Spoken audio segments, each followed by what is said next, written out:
Greetings from True Crime Expert once again. We're revealing a startling story of violence and jealousy today. After learning that a teenager was expecting her husband's child, a jealous sheriff's wife takes matters into her own hands and kills her by viciously beating her to death. Come along as we examine the lethal effects of anger and betrayal while delving into the horrific specifics of this unfortunate case. Emily Grace Carter was a kind-hearted 18-year-old with lofty aspirations. She was a recent high school graduate from Rayford, North Carolina, a small town noted for her vivacious personality and gentle disposition. In an attempt to save money for a move to Raleigh, Emily had been working as a shelf stocker at the neighborhood Dollar Tree during the summer. After her single mother passed away from cancer, she was motivated to pursue a career in healthcare and change people's lives by enrolling in nursing school. Those who knew her respected her tenacity and ambition. Emily was young, but she was wise beyond her years, and she frequently looked after Jenny and Noah, her younger siblings. She guarded them, and frequently took them out for a treat at the neighborhood Dairy Queen, or offered assistance with schoolwork. When Emily met Sheriff Tom Mitchell, a well-respected Rayford law enforcement official, her life took an unexpected turn. They first met at a neighborhood gathering when Tom, who was renowned for his charm and amiability, engaged Emily in discussion. What began as friendly conversation swiftly changed. Married and 45, Tom had a knack of making Emily feel unique and recognize that no one else could.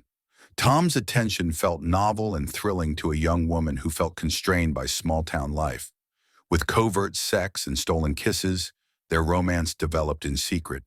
These times with Tom were like windows into another universe for Emily, one she feared and yearned for.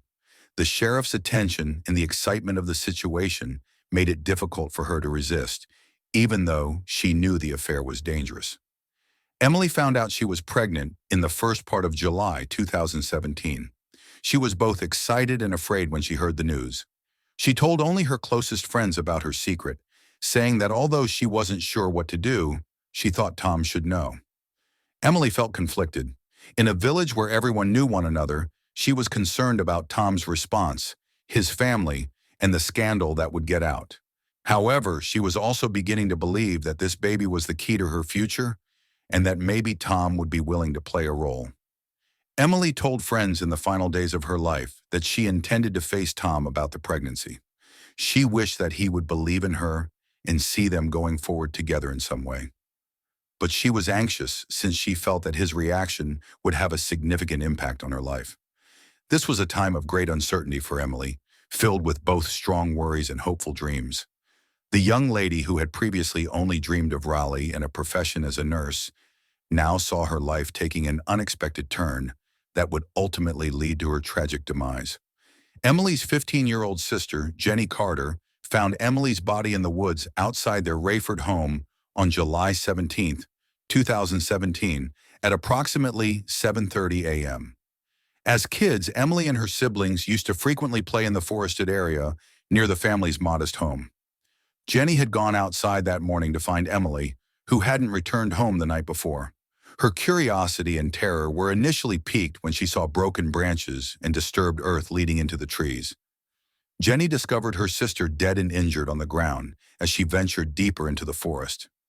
Emily's flesh was slashed and bruised, and she was nude. Before she could fully comprehend what had happened, Jenny froze in shock, taking in the horrific scene. She remained in silence for a few minutes before running back to the home and dialing 911 with trembling hands.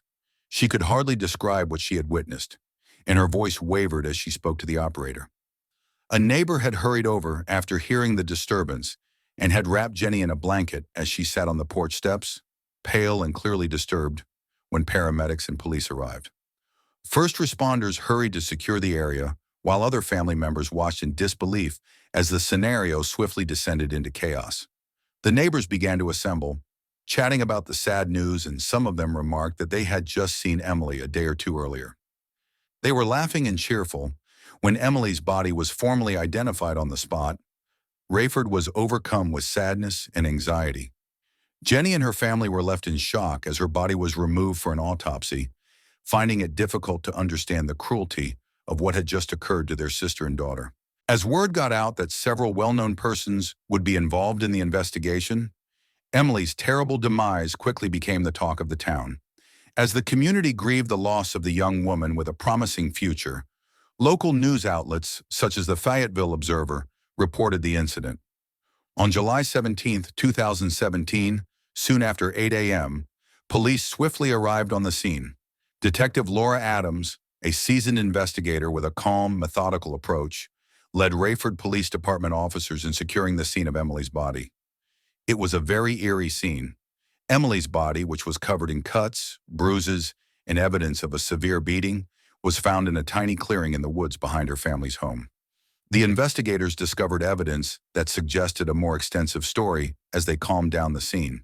She had been stripped of her clothes, and there were dirt and leaves all over her as if there had been a struggle. Blood was smeared on nearby rocks and tree roots, creating a vivid picture of the violence she had experienced. A charred spoon and a discarded syringe were nestled between some nearby rocks. Adams, Ivan's detective, identified it as drug paraphernalia. The evidence made it unclear what Emily might have been involved in or who else might have been present that evening.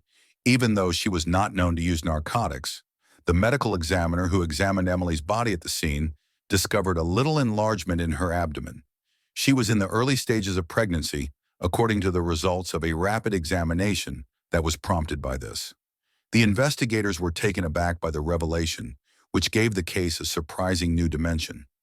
Emily's recent behavioral changes had already been the subject of rumors, and now detectives had to wonder if her pregnancy was a contributing factor. When the paternity test later revealed that Sheriff Tom Mitchell was the father, the police were taken aback. Knowing that this case would require careful treatment due to the delicate details, Detective Adams and her youthful partner, Officer Mark Jensen, who was known for his strong intuition and odd sexual tendencies, took note of every piece of evidence. With Emily's covert pregnancy with the town sheriff now involved, Detective Adams was concerned about what this crime may uncover in a small town like Rayford as they investigated the scene. In an effort to follow every lead, the police gathered the drug paraphernalia and took blood samples as proof. The community was keeping a tight eye on the investigators, so they knew they needed answers quickly. Police focused their inquiry on Sheriff Tom Mitchell, a well-known individual in Rayford who has a long history of being regarded as a community leader. Having served for more than 10 years, Sheriff Mitchell, 45, was well-liked by many for his laid-back demeanor and sharp sense of humor. However, Mitchell displayed signals of uneasiness when asked about Emily Grace Carter, exposing a more nuanced aspect of his personality. Sheriff Mitchell reluctantly acknowledged under interrogation that he had started having sex with Emily a few months prior. He claims that he met Emily when he stopped by the Dollar Tree where she worked while on one of his patrol rounds. After assisting her with minor favors like giving her transportation or giving professional advice, he first admitted to police that he had been seduced by her attractive figure. However, as the interrogation went on, Mitchell acknowledged that their relationship had become romantic and ultimately physical, characterizing it as a regrettable error in judgment. Mitchell also acknowledged that Emily had told him she was pregnant just days before she passed away. Although he didn't appear overjoyed about the pregnancy, he told police he was willing to provide for her financially and said the news had caught him off guard. But as investigators looked further, they discovered disturbing details about Mitchell's past that pointed to a pattern. Police discovered a string of covert payments made to multiple women over the years while looking through Mitchell's documents. He had made covert payments to at least 5 women using police cash, all of whom had allegedly engaged in sexual activity with him and gotten pregnant as a result. Labeled as miscellaneous expenses, these payments were never associated with individual accounts and only seldom showed up in police budgets. The transactions gave the investigators cause for concern, and they soon realized that Mitchell had been concealing these connections in order to preserve his reputation. Mitchell had a habit of luring young women who were fragile or in need of direction, like Emily, and then paying them off to keep the affairs private. Investigators were taken aback by his statement, which increased their suspicions that Mitchell may have been more complicit in Emily's death than he initially admitted. Detective Laura Adams and her staff increased their pressure on Mitchell because of his evasive answers and nonchalant attitude toward these revelations, believing that he would have stood to lose more if Emily's pregnancy were made public. Investigators started to question whether Mitchell's actions went beyond covert relationships and payments, questioning whether his need to safeguard his career and maybe his marriage, was great enough to drive him to take such extreme lengths. The sheriff's previously admired reputation was severely damaged by this new revelation, which made it abundantly evident that he was more than just a law enforcement official, but possibly a suspect with a reason to look into more. The sheriff's wife, Karen Mitchell, a prominent member of the Rayford social scene, was promptly summoned for interrogation. Karen, 42, a housewife with a reputation for being frank and demanding, has long been involved in her husband's life and work. However, as investigators dug deeper into her past, they noticed a different side of Karen, one that was molded by distrust, animosity, and bitterness over the status of her marriage. Karen didn't mince words in her interview. She informed authorities that she had suspected her husband of infidelity for years, citing odd stains on their bed linens and rumors from the locals that she had decided to disregard. Karen described how she would frequently ignore these misgivings by telling herself that Tom was committed to her and their family and concentrating on, quote, my responsibilities as a Christian wife. But she secretly doubted it, particularly after Tom's actions changed so drastically in the last 6 months. She got secretive about his phone after noticing that he often arrived at work late without warning. Karen wanted to accept his justifications, but she began to suspect that something was seriously up. When Karen had what she called an accident, it was the tipping point, discovered an unsettling film on Tom's laptop. She claimed to have opened his laptop to shut it down while cleaning his home office. However, she discovered a sex tape of Tom with a considerably younger woman, whom she immediately identified as Emily Grace Carter, instead of the typical files.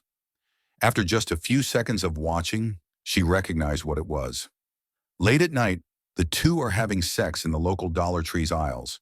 Karen said she couldn't believe what she'd seen and felt ill and devastated. Karen stated that she had intended to approach Tom with the tape, but she discovered something much more startling before she could do so. Emily was expecting a child. Karen was casually informed by one of her friends that she had spotted Emily buying pregnancy vitamins at a nearby pharmacy. Karen quickly saw the connection and realized that Tom was probably responsible for the pregnancy. She felt deceived and humiliated by the revelation, which she was unable to conceal. Police eventually found evidence that contradicted Karen's claim that she never directly confronted Emily about the pregnancy. Days before she passed away, Karen set up a meeting with Emily in the neighborhood pool, according to messages discovered on her phone by investigators. Later, witnesses attested to seeing the two together and described the interaction as hot and heated. Karen allegedly demanded to know Emily's plans with Tom, swung a pair of garden scissors at her, and called Emily a bleeping bleep who had only sought bleep. Karen's claims to the police were challenged by this direct interaction, which implied that she was prepared to do more than simply confront Emily in private. Karen said that she had been angry when detectives pressed her. She talked about how humiliated she felt, as if her life had fallen apart in front of her. She claimed that her feelings were conflicted, combining concern of the effect this would have on their family's reputation in the neighborhood, with anger at Tom for treating her disrespectfully. According to Karen's comments, she was a tense lady who had put up with years of allegations of infidelity, but could not stand the fact that Emily was pregnant. Police had major concerns about Karen's involvement in the case when they left the interrogation.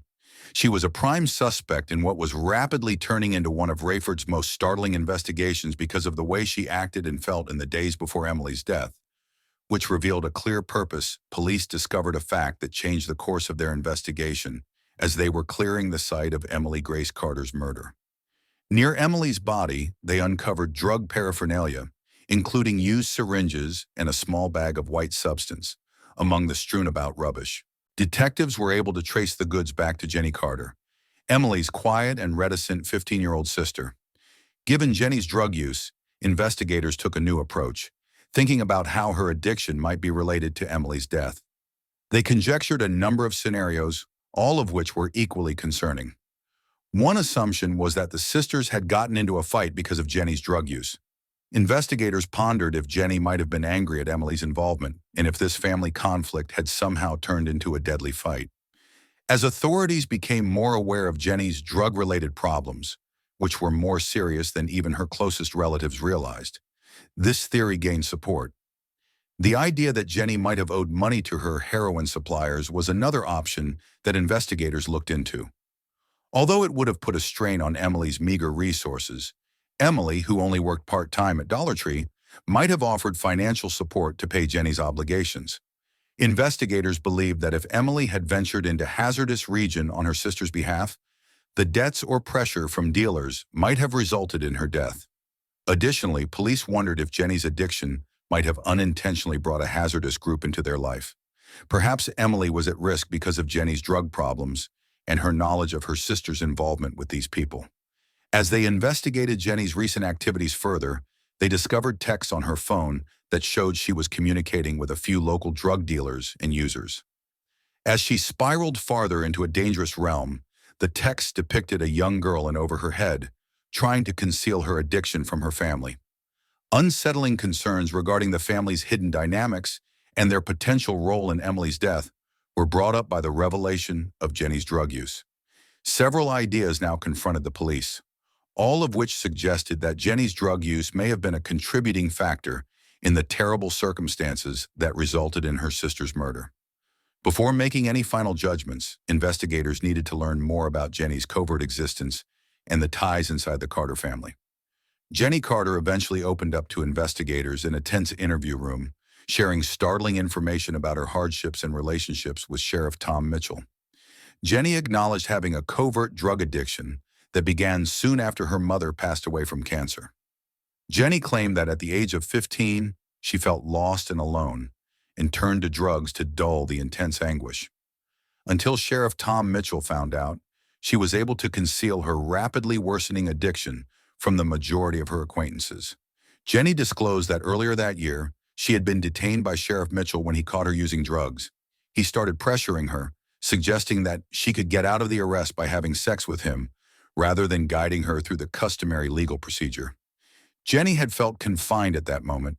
She felt helpless against someone as well-respected and powerful as the sheriff, and she was afraid that her addiction would become public knowledge. Emily, however, had taken over. Jenny informed police that Emily had been appalled and protective when she found out about her situation. After their mother died, Emily, who had always assumed a maternal role, went up to Sheriff Mitchell and begged him to leave Jenny alone. Jenny claims that Emily even extended an offer. If Sheriff Mitchell agreed to protect Jenny, she would have sex with him personally. Emily's relationship with the sheriff began with this sacrifice. Emily kept this sinister agreement a secret from her pals and everyone else. Jenny shocked detectives with her confession. She explained how she felt helpless and awful about the whole thing. At first, she had been relieved when Emily stepped in, thinking that her problems would be resolved. However, Jenny eventually came to understand the price of her sister's assistance. She saw Emily becoming more and more aloof and reclusive. Anxiety and concealment had begun to supplant Emily's once bright demeanor, and Jenny couldn't get rid of the sense that her sister was taking on her burden. As she spoke, police observed Jenny's distress, providing a devastating account of the emotional toll the incident had placed on her. Investigators realized they needed to learn more about Sheriff Mitchell's past and the dynamics between the sisters as they concluded the interview. Jenny's moving testimony brought to light the terrible effects of their situation by exposing a convoluted network of relationships tainted by fear, heartbreak, and deceit. One name often surfaced as investigators pieced together Emily's last days: the wife of the sheriff, Karen Mitchell. Emily died as a result of a tragic series of events, according to the evidence. Their results showed that following learning of Emily's pregnancy, Karen had become more agitated and envious. Emily wasn't simply another one of her husband's flings, in her opinion. As a young woman bearing her husband's child, she posed a threat and might hold the secret to a scandal that would upend Karen's meticulously constructed world. Karen had waited until she was certain Emily would be home by herself the night of the murder. Investigators think she addressed the teen outside her home, in the little wooded area close by where they wouldn't be visible. Karen initially made an effort to remain composed, insisting that Emily terminate her pregnancy and vanish. However, a furious dispute erupted as Emily refused. Something inside Karen exploded when she realized Emily was not fazed by her threats. Motivated by a combination of rage, terror, and treachery, she snatched up a hefty wooden club, a tool she always carried with her, and started hitting Emily. Karen barely saw the bruises and blood she left on Emily's body in her rage. All of the feelings she had suppressed now erupted into violence as she continued to strike. The entire reality struck her when she eventually came to a stop and spotted Emily's dead body. She had overreached herself. In an attempt to move on from the murder, Karen had tried to hide the club and went home, pretending that nothing had happened. Since she was the sheriff's wife, she thought no one would ever suspect her, but investigators discovered evidence that connected her to the crime. After examining the club, investigators found evidence of Karen's fingerprints. Additionally, they found fabric threads on Emily's body that corresponded to items Karen was known to frequently wear. Karen Mitchell was arrested by police on the morning of July 27, 2017. Early in the morning, as the light was just beginning to rise, detectives knocked on her door. At first, thinking it was just another ordinary visit, she responded calmly. Her attitude, however, altered after they told her of the murder charge. Karen's face became white, and she made an effort to hide her involvement by saying she had spent the entire night at home. But she lost her cool under pressure. When she was released in handcuffs, she avoided the looks of the neighbors who had gathered outside by looking down. The Carter family was relieved and saddened by the news of Karen's arrest. They had some answers at last, but they would never be able to get Emily back. The neighborhood was in shock as a result of Karen's acts, which had destroyed her own life and her family's reputation. Karen Mitchell's trial started in May 2018, attracting local media attention and a full courtroom. Under the direction of lawyer Wallace Kays, her defense team used a novel strategy, a defense of a deceived woman. Karen stated that her husband's years of adultery had pushed her to the brink, in particular his bond with Emily. Karen's attorneys contended that her behavior was the consequence of intense mental distress. The shock of finding out about Emily's pregnancy and the treachery by Sheriff Tom Mitchell made matters worse. They portrayed Karen as a woman who was experiencing mental distress, claiming that she acted out of overwhelming rage and had no intention of killing Emily. District Attorney Linda Chavez led the prosecution's forceful rebuttal to this claim. Chavez produced evidence, such as the clubs Karen had brought to the altercation, showing her deliberate behavior that evening. Karen planned the attack, according to Chavez, with the intention of killing Emily since she posed a threat to her marriage and her social status. Karen's motivation, according to Chavez, was to preserve her reputation and keep any scandal from reaching her family, not to indulge in momentary insanity. Chavez contended before the jury that Emily was a victim who was innocent and had been singled out for punishment because of her relationship with Tom. The emotional burden of the trial was lifted, particularly after Emily's friends testified about their loss and the effects of Emily's passing. In contrast to the horrible end she faced, Emily's compassionate disposition was also attested to by her friends and neighbors. Though she occasionally broke down in tears when her attorney brought up her husband's treachery, Karen's face remained a mix of defiance and shame throughout the trial. Karen Mitchell was convicted guilty of second-degree murder by the jury following 2 weeks of deliberations and compelling closing arguments. She felt as though the verdict struck her with a chilly finality.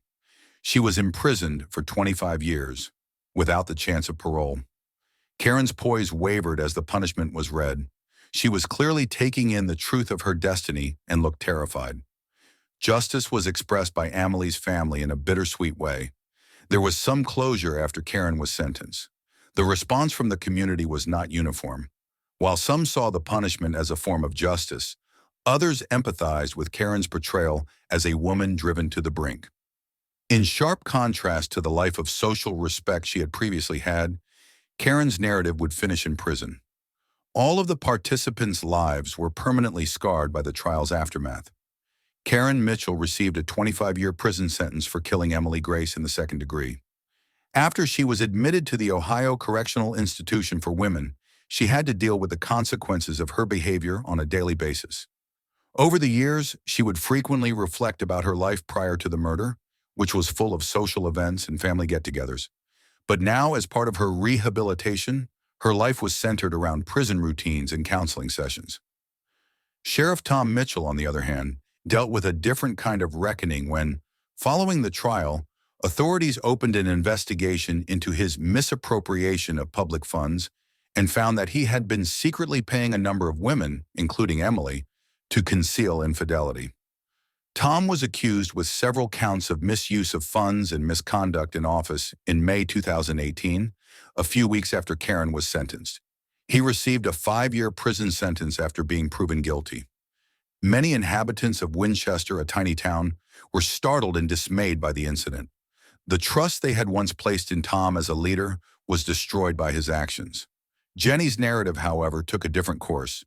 In order to address her substance misuse issues, she enrolled in a recovery facility following her traumatic experience and the death of her sister.